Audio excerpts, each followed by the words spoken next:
ನಮಸ್ಕಾರ ಸ್ನೇಹಿತರೆ, ಹೇಗಿದ್ದಾರೆ ಎಲ್ಲರೂ ಚೆನ್ನಾಗಿದ್ದಾರೆ ಅಂದ್ಕೊಳ್ಳಿ ಸ್ನೇಹಿತರೆ. ಎಲ್ರಿಗೂ SPB ಮೀಡಿಯಾದ ಮತ್ತೊಂದು ವಿಡಿಯೋಗೆ ತಮಗೆಲ್ರಿಗೂ ಸ್ವಾಗತ ಸುಸ್ವಾಗತ. ಸ್ನೇಹಿತರೆ, 2026ರ ಈ ಒಂದು ವರ್ಷದಲ್ಲಿ ಮಾರ್ಚ್ 25ರ ನಂತರ ಧನುಸ್ಸು ರಾಶಿಯವರ ಭವಿಷ್ಯ ಹೇಗಿರಲಿದೆ, ಅದರಲ್ಲೂ ಈ ಮಾರ್ಚ್ ತಿಂಗಳಿನಲ್ಲಿ ಉಂಟಾಗ್ತಿರುವಂತಹ ಗ್ರಹ ಸಂಚಾರಗಳು ನಿಮ್ಮ ಜೀವನದಲ್ಲಿ ಏನೆಲ್ಲ ಬದಲಾವಣೆಗಳನ್ನು ತರಲಿದೆ. ಯುಗಾದಿ ಹಬ್ಬ ಕಳೆದ ನಂತರ ಹೊಸ ಸಂವತ್ಸರವು ಕೂಡ ಬಂದಿರುವುದು ನಿಮಗೆಲ್ಲ ಗೊತ್ತೇ ಇದೆ ಸ್ನೇಹಿತರೆ. ಶ್ರೀ ಪರಾಭವ ನಾಮ ಸಂವತ್ಸರವು ನಿಮ್ಮ ಜೀವನದಲ್ಲಿ ಏನೆಲ್ಲ ಬದಲಾವಣೆಗಳನ್ನು ತರಲಿದೆ. ನಿಮ್ಮ ಜೀವನದ ವಿವಿಧ ಅಂಶಗಳಾದಂತಹ ವೃತ್ತಿ, ಆರೋಗ್ಯ, ವೈವಾಹಿಕ ಜೀವನ, ಆರ್ಥಿಕ ಸ್ಥಿತಿ, ಕೌಟುಂಬಿಕ ಜೀವನ, ವ್ಯವಹಾರ ಮತ್ತು ಶಿಕ್ಷಣಕ್ಕೆ ಸಂಬಂಧಪಟ್ಟಂತೆಯೇ ಈ ತಿಂಗಳ ಗ್ರಹ ಸಂಚಾರದಿಂದ ಏನೆಲ್ಲ ಬದಲಾವಣೆಗಳನ್ನು ಕಂಡಿದ್ದೀರಿ, ಯಾವುದರಲ್ಲಿ ಶುಭವಾಗಲಿದೆ, ಯಾವುದರಲ್ಲಿ ಬಹಳ ಎಚ್ಚರಿಕೆಯನ್ನು ವಹಿಸಬೇಕು, ಇರುವಂತಹ ಸಮಸ್ಯೆಗಳಿಗೆ ಸರಳ ಪರಿಹಾರಗಳೇನು ಎಂಬುದನ್ನು ಕೂಡ ಇದೇ ವಿಡಿಯೋದಲ್ಲಿ ತಿಳಿಸ್ಕೊಡ್ತಾ ಹೋಗ್ತೇನೆ ಸ್ನೇಹಿತರೆ. ಅದರಿಂದ ವಿಡಿಯೋನ ಸ್ಕಿಪ್ ಮಾಡದೆ ಇಲ್ಲಿಂದ ಕೊನೆ ತನಕ ನೋಡ್ತಾ ಬನ್ನಿ. ಸ್ಕಿಪ್ ಮಾಡಿ ವಿಡಿಯೋ ನೋಡೋದ್ರಿಂದ ಅಷ್ಟು ಇನ್ಫಾರ್ಮೇಷನ್ ಅರ್ಥ ಆಗೋದಿಲ್ಲ. ಸೊ ಫಸ್ಟಿಂದ ಎಂಟು ತನಕ ವಿಡಿಯೋನ ವಾಚ್ ಮಾಡಿ. ಹಾಗೆ ನಮ್ಮ ಈ ವಿಡಿಯೋ ಇಷ್ಟ ಆಗಿತ್ತು ಅಂದರೆ ವಿಡಿಯೋಗೆ ಒಂದು ಲೈಕ್ ಮಾಡಿ. ಯಾರೇನೂ ನಮ್ಮ ಚಾನಲ್ನ ಸಬ್ಸ್ಕ್ರೈಬ್ ಮಾಡ್ಕೊಂಡಿಲ್ಲ ಅವರು ಈಗಲೇ ಸಬ್ಸ್ಕ್ರೈಬ್ ಮಾಡ್ಕೊಳ್ಳಿ ಸ್ನೇಹಿತರೆ. ಸಬ್ಸ್ಕ್ರೈಬ್ ಮಾಡಿಕೊಂಡು ಪ್ರತಿನಿತ್ಯ ವಿಡಿಯೋ ವಾಚ್ ಮಾಡ್ತಿರೋರಿಗೆ ಥ್ಯಾಂಕ್ ಯು ಸೊ ಮಚ್ ಅಂತ ಹೇಳ್ತಾ, ಹಾಗಾದರೆ ಈ ಮಾರ್ಚ್ ತಿಂಗಳಿನಲ್ಲಿ ಈ ಧನುಸ್ಸು ರಾಶಿಯವರ ಭವಿಷ್ಯ ಹೇಗಿರಲಿದೆ ಎಂಬುದನ್ನು ಮೊದಲನೇದಾಗಿ ತಿಳ್ಕೊಳ್ತಾ ಬರೋಣ. ಹೌದು ಸ್ನೇಹಿತರೆ, ಈ ಯುಗಾದಿ ಹಬ್ಬ ಕಳೆದ ನಂತರ ಹೊಸ ಸಂವತ್ಸರವು ಈ ಧನುಸ್ಸು ರಾಶಿಯವರ ಜೀವನದಲ್ಲಿ ತಡೆಯಿಲ್ಲದಂತಹ ಮುನ್ನಡೆಯನ್ನು ಹಾಗೆ ಕೌಟುಂಬಿಕ ಸೌಖ್ಯವನ್ನು ತರಲಿದೆ ಅಂತಲೇ ಹೇಳ್ಬೋದು. ಅದರಲ್ಲೂ ಈ ಮಾರ್ಚ್ 2026 ಧನುಸ್ಸು ರಾಶಿಯವರಿಗೆ ಅದ್ಭುತ ಶಕ್ತಿ ಮತ್ತು ಕಾರ್ಯಸಿದ್ಧಿಯ ತಿಂಗಳು ಅಂತಲೇ ಹೇಳ್ಬೋದು. ನಿಮ್ಮ 3ನೇ ಮನೆಯಲ್ಲಿ ಧೈರ್ಯದ ಸ್ಥಾನದಲ್ಲಿ ಮಂಗಳ ಮತ್ತು ರಾಹುವಿನ ಸಂಯೋಜನೆಯಿಂದ ಸಾಕಷ್ಟು ಪ್ರಜ್ವಲಿಸ್ತಾ ಹೋಗ್ತೀರಿ. ಇದು ವ್ಯವಹಾರ ಮತ್ತು ಸಂವಹನದಲ್ಲಿ ನಿಮ್ಮನ್ನು ನಿರ್ಭೀತಗೊಳಿಸ್ತಾ ಹೋಗ್ತದೆ.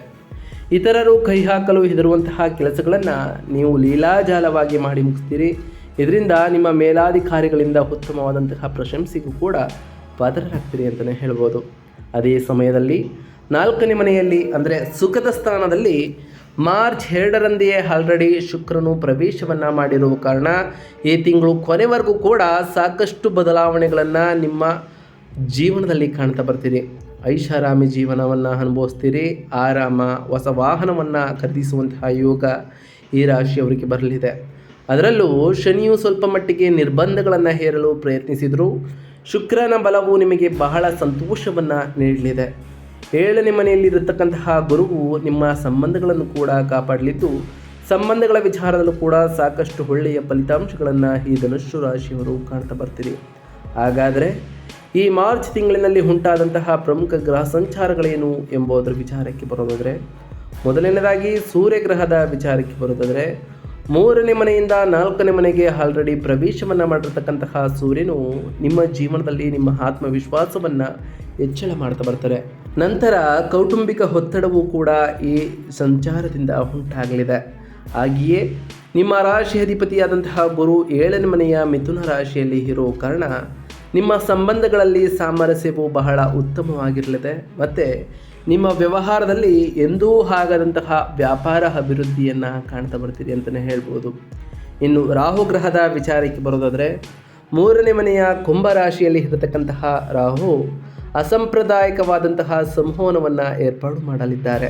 ಹಾಗೆಯೇ ನಿಮ್ಮ ನಿರ್ಧಾರಗಳಲ್ಲಿ ಬೋಲ್ಡ್ ನಿರ್ಧಾರಗಳನ್ನು ತೆಗೆದುಕೊಳ್ತೀರಿ. ಯಾವುದಕ್ಕೂ ಹೊಂಜದೆ ಒಂದೇ ರೀತಿಯ ಕಾರ್ಯವನ್ನು ಮಾಡ್ತಾ ಹೋಗ್ತೀರಿ ಅಂತಲೇ ಹೇಳ್ಬೋದು. ಇನ್ನು ಮಂಗಳ ಗ್ರಹದ ವಿಚಾರಕ್ಕೆ ಬರೋದಾದರೆ, 3ನೇ ಮನೆಯ ಕುಂಭ ರಾಶಿಯಲ್ಲಿ ಮಂಗಳನು ಇರುವ ಕಾರಣ ಈ ರಾಶಿಯವರಲ್ಲಿ ಅಪ್ರತಿಮವಾದಂತಹ ಧೈರ್ಯ ಉಂಟಾಗ್ತಾ ಹೋಗ್ತದೆ. ಒಡಹುಟ್ಟಿದವರೊಂದಿಗೆ ಘರ್ಷಣೆ ಮತ್ತು ಕಿರು ಪ್ರಯಾಣ ಮಾಡುವಂತಹ ಅವಕಾಶಗಳು ಕೂಡ ಸಿಗಲಿದೆ ಅಂತಲೇ ಹೇಳ್ಬೋದು. ಇನ್ನು ಶುಕ್ರ ಗ್ರಹದ ವಿಚಾರಕ್ಕೆ ಬರೋದಾದರೆ, 6 ಮತ್ತು 11ನೇ ಮನೆಯ ಅಧಿಪತಿಯಾಗಿರ್ತಕ್ಕಂತಹ ಶುಕ್ರನು 4ನೇ ಮನೆಯ ಉಚ್ಚ ಸ್ಥಾನದಲ್ಲಿ ಇರುವ ಕಾರಣ ಮನೆಯಲ್ಲಿ ಐಷಾರಾಮಿ ಜೀವನವನ್ನು ಈ ರಾಶಿಯವರು ಶುಕ್ರನ ಸಂಚಾರದಿಂದ ಕಾಣ್ತಾ ಬರ್ತೀರಿ. ಹಾಗೆಯೇ ಈ ಟೈಮ್ನಲ್ಲಿ ಹೊಸ ವಾಹನವನ್ನು ಖರೀದಿ ಮಾಡುವಂತಹ ಯೋಗ, ಹಾಗೆ ತಾಯಿಯ ಸಂತೋಷದಲ್ಲಿ ಒಳ್ಳೆಯ ಅಂಶಗಳನ್ನು ಕೂಡ ಕಾಣ್ತಾ ಬರ್ತೀರಿ ಅಂತಲೇ ಹೇಳ್ಬೋದು. ಇದರಿಂದ ಸಾಕಷ್ಟು ಬದಲಾವಣೆಗಳನ್ನು ನಿಮ್ಮ ಜೀವನದಲ್ಲಿ ಕಾಣ್ತಾ ಬರ್ತೀರಿ. ಹಾಗಾದರೆ ಈ ರಾಶಿಯವರಿಗೆ ಆರ್ಥಿಕವಾಗಿ ಮತ್ತು ಹಣಕಾಸಿನ ವಿಚಾರದಲ್ಲಿ ಈ ಮಾರ್ಚ್ 25ರ ನಂತರ ಧನುಸ್ಸು ರಾಶಿಯವರಿಗೆ ಲಾಭವನ್ನು ತರಲಿದೆಯಾ ಅಂತ ನೋಡ್ತಾ ಬರೋದಾದರೆ, ಆರ್ಥಿಕವಾಗಿ ಈ ತಿಂಗಳೇ ಆಸ್ತಿಯ ಮೇಲೆ ಹೂಡಿಕೆ ಮಾಡುವಂತಹ ತಿಂಗಳು ಅಂತಲೇ ಹೇಳ್ಬೋದು. 4ನೇ ಮನೆಯಲ್ಲಿ ಉಚ್ಚ ಶುಕ್ರನು ಹೊಸ ಕಾರು ಖರೀದಿ, ಮನೆ ನವೀಕರಣ ಅಥವಾ ದುಬಾರಿ ಪೀಠೋಪಕರಣಗಳನ್ನು ಖರೀದಿಸಲು ಬಹಳಷ್ಟು ಸೂಚಿಸುವ ಕಾರಣ ನಿಮ್ಮ ಜೀವನ ಶೈಲಿಯನ್ನು ಸುಧಾರಿಸಲು ನೀವು ಬಹಳ ವ್ಯಯಿಸ್ತಾ ಹೋಗ್ತೀರಿ ಹಣವನ್ನು. ಅದರಲ್ಲೂ ಗುರುಗ್ರಹವು 11ನೇ ಮನೆಯಲ್ಲಿ ಲಾಭದ ಸ್ಥಾನವನ್ನು ನೋಡುವ ಕಾರಣ ಆದಾಯದ ಹರಿವು ಕೂಡ ಸ್ಥಿರವಾಗಿರಲಿದೆ. ಆನ್ಲೈನ್ ವ್ಯವಹಾರ ಅಥವಾ ಕಮಿಷನ್ ಆಧಾರಿತ ಕೆಲಸಗಳಿಂದ ಹೆಚ್ಚಿನ ಲಾಭಗಳನ್ನು ಕೂಡ ಕಾಣಲಿದ್ದೀರಿ. ಆದರೆ ನೆರೆಹೊರೆಯವರು ಅಥವಾ ಸಂಬಂಧಿಕರ ಮುಂದೆ ಆಡಂಬರ ಪ್ರದರ್ಶಿಸಲು ಹಣವನ್ನು ಜಾಸ್ತಿ ಖರ್ಚು ಮಾಡಲಿಕ್ಕೆ ಹೋಗಬೇಡಿ. ಯಾಕೆಂದರೆ ಈ ಟೈಮ್ನಲ್ಲಿ ಉಳಿತಾಯವನ್ನು ಮಾಡದಿದ್ದರೆ ಮುಂದಿನ ದಿನಗಳಲ್ಲಿ ಬಹಳ ಕಷ್ಟವಾಗ್ಬೋದು ಸ್ನೇಹಿತರೆ. ಅದರಿಂದ ಉಳಿತಾಯದ ಕಡೆ ಕೂಡ ಹೆಚ್ಚಿನ ಗಮನವನ್ನು ಕೊಡುವುದು ಅವಶ್ಯಕ ಅಂತಲೇ ಹೇಳ್ಬೋದು. ಇನ್ನು ಈ ರಾಶಿಯವರ ಕುಟುಂಬ ಮತ್ತು ಸಂಬಂಧಗಳ ವಿಚಾರಕ್ಕೆ ಬರೋದಾದರೆ, ಕೌಟುಂಬಿಕ ವಿಚಾರದಲ್ಲಿ ಸಾಕಷ್ಟು ಬದಲಾವಣೆಗಳನ್ನು ಕಾಣುವಂತಹ ತಿಂಗಳು ಈ ಮಾರ್ಚ್ ತಿಂಗಳು ಈ ಧನುಷ್ ರಾಶಿಯವರಿಗೆ. ಮನೆ ಈ ತಿಂಗಳು ನಿಮ್ಮ ವೈಭವದ ತಾಣವಾಗ್ತಾ ಹೋಗ್ತದೆ. ಉಚ್ಚ ಶುಕ್ರನಿಂದ ಮನೆಯ ಪರಿಸರವೂ ಕೂಡ ಸುಧಾರಿಸಲಾಗ್ತದೆ, ಹಾಗೆ ಬಹಳ ಸುಂದರವಾಗ್ತಾ ಹೋಗ್ತದೆ. ನಿಮ್ಮ ಮನೆಯಲ್ಲಿ ಸಣ್ಣ ಸಮಾರಂಭ ಅಥವಾ ಪಾರ್ಟಿಗಳನ್ನು ಕೂಡ ಏರ್ಪಡಿಸ್ಬೋದು. ಆದರೆ ಶನಿಯ ಉಪಸ್ಥಿತಿಯು ಕೆಲವು ಕೌಟುಂಬಿಕ ಜವಾಬ್ದಾರಿಗಳನ್ನು ಅಥವಾ ಹಿರಿಯರ ವಿಷಯದಲ್ಲಿ ಗಾಂಭೀರ್ಯವನ್ನು ಕೂಡ ತರ್ತಾರೆ.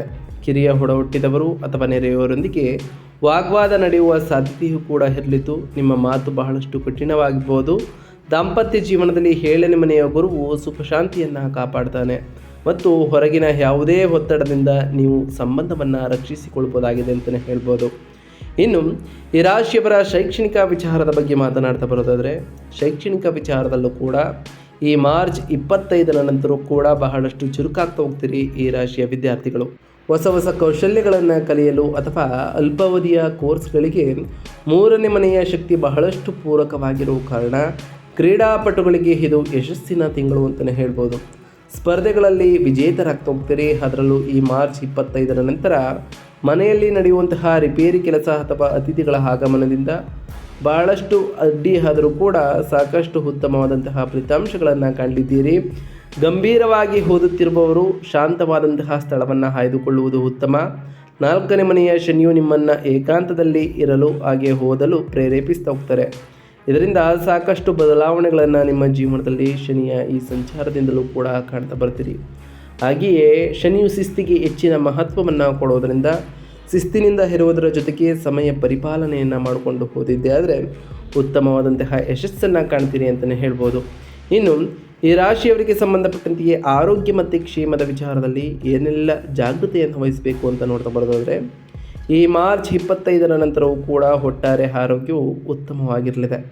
ಕೆಲವು ಭಾಗಗಳ ಬಗ್ಗೆ ಬಹಳಷ್ಟು ಗಮನವನ್ನು ವಹಿಸಬೇಕು. ಅಂದರೆ 3ನೇ ಮನೆಯಲ್ಲಿ ಮಂಗಳ ಮತ್ತು ರಾಹುವಿನ ಪ್ರಭಾವ ಉಂಟಾಗೋ ಕಾರಣ ಭುಜ, ತೋಳು ಅಥವಾ ಕಿವಿ ನೋವು ಕಾಣಿಸಿಕೊಳ್ಬೋದು. ಜಿಮ್ನಲ್ಲಿ ಭಾರವನ್ನು ಎತ್ತುವಾಗ ಸರಿಯಾದಂತಹ ಮುನ್ನೆಚ್ಚರಿಕೆಯನ್ನು ಕೂಡ ವಹಿಸಬೇಕು. ಅದರಲ್ಲೂ 4ನೇ ಮನೆಯಲ್ಲಿ ಗ್ರಹಗಳ ದಟ್ಟಣೆ ಇರುವುದರಿಂದ ಅಸ್ತಮಾ ಅಥವಾ ಉಸಿರಾಟದ ತೊಂದರೆ ಇರುವವರು ಮಾಲಿನ್ಯದಿಂದ ದೂರವಿರುವುದು ಒಳ್ಳೆಯದು. ಭಾವನೆಗಳನ್ನು ಹತ್ತಿಕ್ಕಲಿಕ್ಕೆ ಹೋಗಬೇಡಿ, ಇದು ಮಾನಸಿಕ ಆತಂಕಕ್ಕೂ ಕೂಡ ಕಾರಣವಾಗಬಹುದು. ಪ್ರತಿದಿನ ಸ್ವಲ್ಪ ಸಮಯ ಸಂಗೀತ ಕೇಳುವುದು ಅಥವಾ ನಡಿಗೆ ಮಾಡುವುದು ಈ ರಾಶಿಯವರಿಗೆ ಬಹಳ ಹಿತಕರವಾಗಿರಲಿದೆ ಅಂತಲೇ ಹೇಳ್ಬೋದು.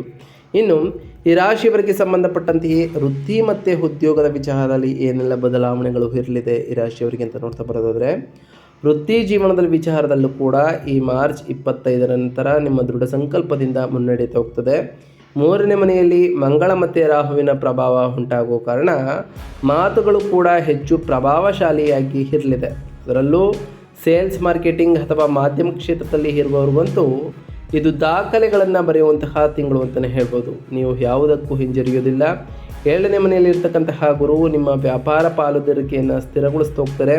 ತಿಂಗಳ ಮೊದಲಾರ್ಧದಲ್ಲಿಯೇ ನೀವು ಸಹಿ ಹಾಕುವ ಒಪ್ಪಂದಗಳು ದೀರ್ಘಕಾಲದ ಲಾಭಗಳನ್ನು ಕೂಡ ನೀಡಲಿದೆ. ಇದರಿಂದ ಉತ್ತಮವಾದಂತಹ ಧನಲಾಭಗಳನ್ನು ಕೂಡ ಮಾಡ್ತಾ ಹೋಗ್ತೀರಿ. ಹಾಗೆಯೇ ಮಾರ್ಚ್ 15ರಂದು ಆಲ್ರೆಡಿ ಪ್ರವೇಶವನ್ನು ಮಾಡಿರತಕ್ಕಂತಹ ಸೂರ್ಯನು ಕೆಲಸದ ಒತ್ತಡವನ್ನು ಕೂಡ ಮನೆಗೆ ತಂದಿರಬಹುದು. ಅದರಿಂದ ಈ ಟೈಮ್ನಲ್ಲಿ ಬಹಳ ಎಚ್ಚರಿಕೆಯಿಂದ ಇರಿ. ನಿಮ್ಮ ಏಕಾಗ್ರತೆಗೆ ಭಂಗವೂ ಕೂಡ ಬರ್ಬೋದು. ಅದರಿಂದ ಬಹಳ ಎಚ್ಚರಿಕೆಯಿಂದ ಇರುವುದು ಹಾಗೆ ಜಾಗೃತಿ ವಹಿಸುವುದು ಈ ರಾಶಿಯವರಿಗೆ ಅವಶ್ಯಕ ಅಂತಲೇ ಹೇಳ್ಬೋದು. ಒಟ್ಟಾರೆಯಾಗಿ ಈ ಮಾರ್ಚ್ ತಿಂಗಳಿನಲ್ಲಿ ಈ ಮಾರ್ಚ್ 25ರ ನಂತರ ಒಂದಿಷ್ಟು ಸಕಾರಾತ್ಮಕ ಬದಲಾವಣೆಗಳನ್ನು ಕಾಣ್ತಾ ಬಂದರೆ ಒಂದಿಷ್ಟು ಎಚ್ಚರಿಕೆಯ ಸೂಚನೆಗಳನ್ನು ಕೂಡ ಕಾಣ್ತಾ ಬರ್ತೀರಿ. ಈ ತಿಂಗಳಿನಲ್ಲಿ ನಿಮ್ಮ ಸಮಸ್ಯೆಗಳಿಗೆ ಇರುವಂತಹ ಸರಳ ಪರಿಹಾರಗಳೇನು ಎಂಬುದನ್ನು ನೋಡ್ತಾ ಬರೋದಾದರೆ, 3ನೇ ಮನೆಯ ತೀವ್ರತೆಯನ್ನು ಸರಿಯಾದ ಹಾದಿಗೆ ತರಲು, ಮನೆಯಲ್ಲಿ ಸುಖವನ್ನು ಸ್ಥಿರಗೊಳಿಸಲು ನಾವು ತಿಳಿಸ್ಕೊಡುವಂತಹ ಪರಿಹಾರಗಳನ್ನು ಪಾಲಿಸ್ತಾ ಬನ್ನಿ. ಮೊದಲನೇದಾಗಿ 3ನೇ ಮನೆಯಲ್ಲಿ ಮಂಗಳ ಮತ್ತು ರಾಹುವಿನ ಶಕ್ತಿಯನ್ನು ನಿಯಂತ್ರಿಸಲು ಇದು ಅಗತ್ಯವಾಗಿರ್ತದೆ. ಅದರಿಂದ ಹನುಮಾನ್ ಚಾಲಿಸವನ್ನು ಪಠಿಸ್ತಾ ಬನ್ನಿ. ಪ್ರತಿದಿನ ಪಠಿಸೋದ್ರಿಂದ ನಿಮ್ಮ ಧೈರ್ಯವು ಮತ್ತು ಸತ್ಕಾರ್ಯಗಳಿಗೆ ಬಹಳಷ್ಟು ಬಳಕೆ ಆಗ್ತಾ ಹೋಗ್ತದೆ ಅಂತಲೇ ಹೇಳ್ಬೋದು. 4ನೇ ಮನೆಯಲ್ಲಿ ಉಚ್ಚ ಸ್ಥಾನದಲ್ಲಿ ಶುಕ್ರನ ಶಕ್ತಿಯನ್ನು ಹೆಚ್ಚಿಸಲು ಶುಕ್ರವಾರಗಳಂದು ಮಹಾಲಕ್ಷ್ಮಿಯನ್ನು ಪೂಜಿಸಿ ಅಥವಾ ಹರಿಯುವಂತಹ ನೀರಿಗೆ ಬಿಳಿ ಹೂಗಳನ್ನು ಅರ್ಪಿಸಿ ಸ್ನೇಹಿತರೆ. ಇದು ನಿಮ್ಮ ಜೀವನದಲ್ಲಿ ಸಾಕಷ್ಟು ಬದಲಾವಣೆಗಳನ್ನು ತರಲಿದೆ. ಇನ್ನು ಒಡಹುಟ್ಟಿದವರ ಗೌರವವು ಕೂಡ ಈ ರಾಶಿಯವರಿಗೆ ಬಹಳ ಬೇಕಾಗಿರ್ತದೆ. ಒಡಹುಟ್ಟಿದವರೊಂದಿಗೆ ಈ ಟೈಮ್ನಲ್ಲಿ ವಾದವನ್ನು ಮಾಡಲಿಕ್ಕೆ ಹೋಗಬೇಡಿ. ಮಂಗಳವಾರದಂದು ಅವರಿಗೆ ಏನಾದರೂ ಸಿಹಿಯ ಉಡುಗೊರೆಯನ್ನು ನೀಡುವುದು ಕೂಡ ಒಂದಿಷ್ಟು ಒಳ್ಳೆಯ ಫಲಿತಾಂಶಗಳನ್ನು ತರಲಿದೆ ಅಂತಲೇ ಹೇಳ್ಬೋದು ಸ್ನೇಹಿತರೆ.